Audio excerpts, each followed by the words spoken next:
চেনা শহর, চেনা রাস্তা, চেনা পুলিশ, চেনা নেতা। হঠাৎ করে শহরের ব্যস্ততম এলাকায় এসে পড়েছেন কয়েক লক্ষ মানুষ শাসক দলের শহীদ স্মরণে শ্রদ্ধাঞ্জলিতে অংশ নিতে।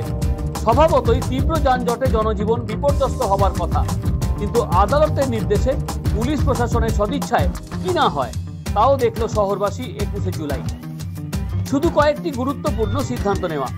ব্যস্ততম AJC Bose road, APC road, হ্যাডিসন রোড, সেন্ট্রাল এভিনিউ এই রাস্তাগুলিতে আজ বন্ধ, ফুটপাত দখল করে ব্যবসা বাণিজ্য। তার জায়গায় দাঁড়িয়েছে দূর দূরান্তের বাস, সেখানেই খাওয়া দাওয়া, সেখান থেকে মিছিলে হেঁটে যাওয়া, আবার ফিরে আসা। কর্তব্যরত পুলিশের কমিশনার মনোজ ভার্মার নির্দেশ মেনে সক্রিয় প্রচেষ্টায় শহর আজ সচল থাকলো। আর পুরসভার কর্মীরাও মিটিং শেষ হতেই রাস্তায় নেমেছে ঝাড়ু হাতে পরিষ্কার করার জন্য।